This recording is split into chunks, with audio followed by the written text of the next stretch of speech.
വനിതാ ലോകകപ്പ് ഫൈനലിൽ കടന്നിരിക്കുകയാണ് ഭാരതം. സെമിയിൽ ഓസീസിനെ തകർത്തു 5 വിക്കറ്റിനാണ് ജയം.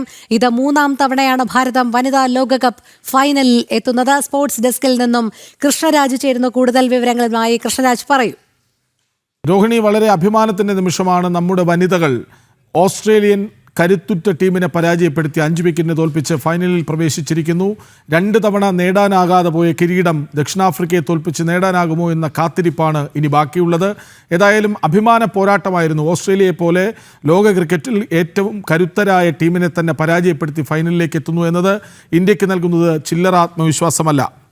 339 റൺസ് എന്ന കൂറ്റൻ വിജയലക്ഷ്യമാണ് ഇന്ത്യക്ക് മുന്നിലേക്ക് ഓസ്ട്രേലിയൻ വനിതകൾ വെച്ചത്. പക്ഷേ തുടക്കത്തിൽ മാറി വന്ന ഓപ്പണർ, അതായത് പ്രതികാ റാവലിന് പകരം ടീമിലേക്ക് എത്തിയ 2020 ക്രിക്കറ്റിലെ അഭിഷേക് ശർമ്മയെ പോലെ ബാറ്റ് വീശുന്ന, അല്ലെങ്കിൽ വീരേന്ദ്ര സെവാഗിനെ പോലെ അഗ്രസീവായ ഷെഫാലി വർമ്മ 5 പന്തിൽ 2 ബൗണ്ടറി അടക്കം 10 റൺസ് എടുത്ത് പുറത്തായത് തിരിച്ചടിയായിരുന്നു. പക്ഷേ സ്മൃതി മന്ദാനയും ജമീമ റോഡ്രിഗസും ചേർന്ന് പതിയെ കൂട്ടുകെട്ട് പടുത്തുയർത്തുന്നതിനിടെ സ്മൃതി മന്ദാന പുറത്താകുന്നു. നോക്കൂ, സ്മൃതി മന്ദാനയെ പോലെ ലോക ക്രിക്കറ്റിലെ ഏറ്റവും മികവുറ്റ ഒരു താരം പുറത്താകുമ്പോൾ ആത്മവിശ്വാസം തെല്ലുലയ്ക്കേണ്ടതാണ് ഇന്ത്യൻ ടീമിന്. പക്ഷേ അവിടെ ഇന്ത്യയുടെ നായകൻ, അതായത് ഹർമൻപ്രീത് കൗർ, അവിടെ അടിയുറച്ചു നിൽക്കുന്നു. ജമീമ ക്ലാസ്സായി കളിച്ച് ഇന്ത്യയെ മുന്നോട്ട് നയിക്കുന്നു. ഇരുവരും ചേർന്ന് ഹർമൻപ്രീത് കൗർ 88 പത്തിൽ 89 റൺസ് എടുത്ത് പുറത്തായി. അവിടെ ജമീമ കുറച്ച് ഈസിയായി കളിക്കുന്നുണ്ടായിരുന്നു. പക്ഷേ ആക്രമണോത്സുകമായി കളിച്ച് പെട്ടെന്ന് റൺസ് എടുക്കാനുള്ള ശ്രമമാണ് ഹർമൻപ്രീത് നടത്തിയത്.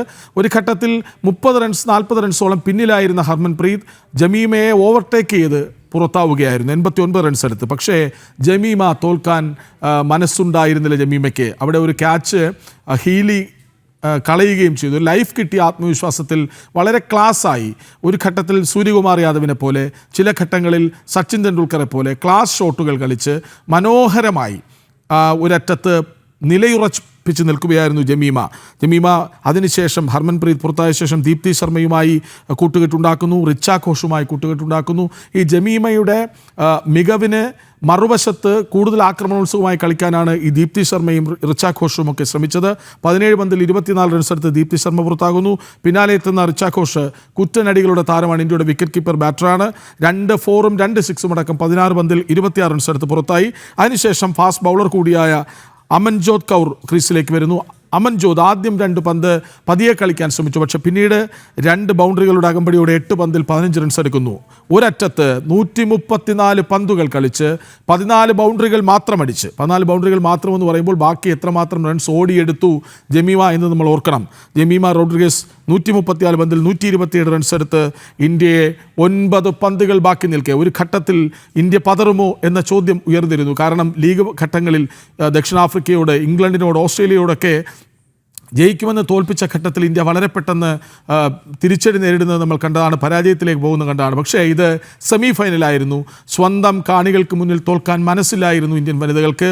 തികച്ചും പ്രൊഫഷണലിസം, തികച്ചും ടോട്ടൽ ക്രിക്കറ്റ്, അതാണ് ഇന്ത്യൻ വനിതകൾ നവി മുംബൈയിൽ കാഴ്ചവെച്ചത്. ഓസ്ട്രേലിയ പോലൊരു ടീമിനെ പരാജയപ്പെടുത്തി ഫൈനലിലെത്തിയ ഇന്ത്യയെ പിടിച്ചുകെട്ടാൻ ദക്ഷിണാഫ്രിക്കയ്ക്കാകുമോ എന്ന കാര്യത്തിൽ സംശയമുണ്ട്. അത് ഇന്ത്യയുടെ ആധിപത്യത്തിന് തെളിവാണ് രോഹിണി. അതെ, തീർച്ചയായും കൃഷ്ണരാജ്. അതുമാത്രമല്ല, 338 എന്നുള്ള റൺസ് ഒരു വലിയ കടമ്പയായിരിക്കും എന്നുള്ള ഒരു ആധിയും തുടക്കത്തിൽ ഉണ്ടായിരുന്നല്ലോ. കൃഷ്ണരാജ് പറഞ്ഞതുപോലെ പെൺപട അത് കീഴടക്കിയിരിക്കുന്നു എന്നുള്ളത് വലിയ ആത്മവിശ്വാസം നൽകുന്ന കാര്യമല്ലേ ഫൈനലിലേക്ക് കടക്കുമ്പോൾ? കാരണം 338 റൺസ് 339 പോകുമ്പോൾ അത് ഒരു പക്ഷേ ഇന്ത്യയെപ്പോലെ ഒരു ടീമിന് സ്വന്തം നാട്ടിൽ കളിക്കുമ്പോൾ അമിത സമ്മർദ്ദം ഉണ്ടാക്കുമെന്ന ആത്മവിശ്വാസമായിരിക്കാം ഓസീസിനെ ടോസ് നേടിയുടൻ ബാറ്റിംഗ് തിരഞ്ഞെടുക്കാൻ കാരണമാക്കിയത്. എന്നാൽ അവർ അതിനനുസരിച്ച് കളിക്കുകയും ചെയ്തു. പക്ഷേ അവരുടെ ഏറ്റവും അപകടകാരിയായ അലീസ ഹീലിയെ ക്രാന്തി ഗൗഡ് തുടക്കത്തിൽ തന്നെ പുറത്താക്കിയിരുന്നു. പക്ഷേ ലിച്ച്ഫീൽഡ് എന്ന താരം മറുവശത്ത് ഈ അലീസ ഹീലിയുടെ അഭാവം നികത്തുന്ന തരത്തിൽ അഗ്രസീവായി കളിച്ചു. 93 പന്തിൽ 119 റൺസ് എടുത്തു. പിന്നീടെത്തിയ എല്ലിസ് പെറി 77, ബെത്ത് മൂണി 24.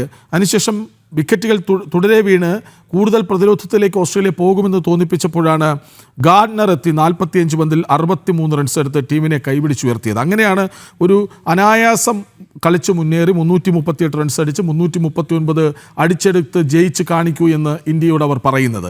മറുവശത്ത് ഇന്ത്യയും അങ്ങനെ തന്നെ. ഷെഫാലി വർമ്മ വളരെ പെട്ടെന്ന് പുറത്താകുന്നു. സ്മൃതി മന്ദാന കളിച്ചു വരുമ്പോഴേക്കും പുറത്താകുന്നത് ദൗർഭാഗ്യമായി മാറുന്നു. പക്ഷേ ജമീമയ്ക്ക് തോറ്റുകൊടുക്കാൻ മനസ്സിലായിരുന്നു.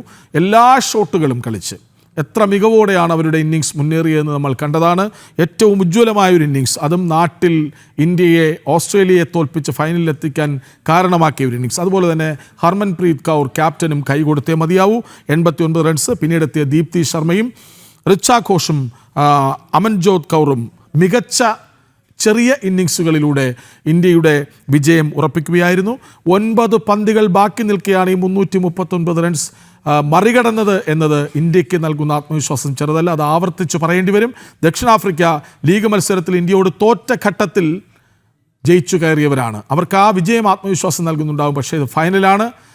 ഉറപ്പായും ഇന്ത്യൻ വനിതകളെ ഭയന്നേ മതിയാകൂ. ചരിത്രത്തിൽ ഇതുവരെ 2005-ലും 2017-ലും ഇന്ത്യ ഫൈനലിൽ കളിച്ചിട്ടുണ്ട്. പക്ഷേ 2 വട്ടവും തോൽക്കാനായിരുന്നു വിധി. ഒരിക്കൽ 98 റൺസിന് ഓസീസിനോട്, 2017-ൽ ഇംഗ്ലണ്ടിനോട് 9 റൺസിന്.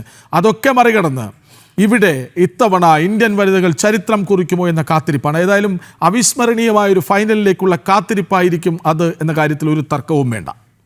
അതെ, ശരി കൃഷ്ണരാജ്. വനിതാ ലോകകപ്പ് ഫൈനലിൽ കടന്നിരിക്കുകയാണ് ഭാരതം. സെമിയിൽ ഓസീസിനെ തകർത്തു. 5 വിക്കറ്റിനാണ് ജയം.